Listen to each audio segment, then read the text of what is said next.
Continuing on national security, the military says, okay, women can go into active service and into combat all across the field of the Pentagon's forces. Special forces say women are not prepared for duty on the front lines, or they're not prepared to bring them in at this point. Rob O'Neill is with us. He's the man who shot Osama bin Laden. He is a former Navy SEAL. What do you make? Can I ask you for a flat-out judgment?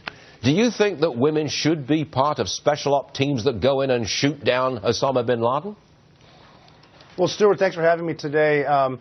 You know, I've operated with women. They've actually come with us on special operations. We use them a lot for some of the searching of women and children, cultural sensitivity type stuff.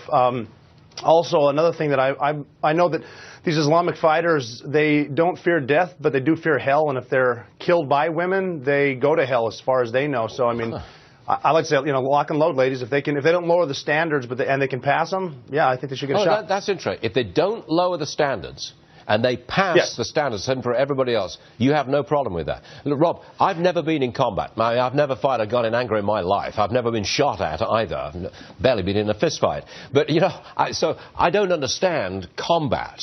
But are you telling me that you're perfectly okay going into a life and death situation with a woman by your side? I'm told that it changes the dynamics of the group that you're operating with. It could potentially change the dynamic, and the last thing I'm suggesting is we make the military, especially special operations, a social experiment. But if the standards stay the same, you know, it's equal opportunity type stuff. If they can make it, you know, most of the men that try out for Navy SEALs don't make it. I think an even greater number of women wouldn't make it if they're going to try.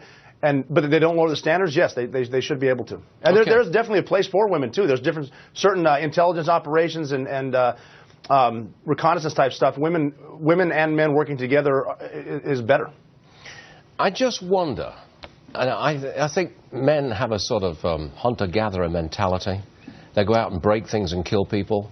I wonder if I'm on dangerous ground here, and I know it. Okay, I know I'm. I think we both are. You know, we're both on dangerous ground here, but you get where I'm coming from. You see my point? Without me actually spelling it out. No, I do see your point, and I've heard it from my friends both at the Pentagon, still in Virginia, working as Navy SEALs. They are concerned about it. My friends out in Coronado as well. They don't want them, you know, because the tendency will be to lower the standards to try to get the politically correct thing going. But I do have people that are in agreement with me that if they do not lower the standards, and if a woman can make it through that training, which is, I mean, the hardest military training in the world is Navy SEALs. If she can make it, then she deserves a shot. That's fair. Okay.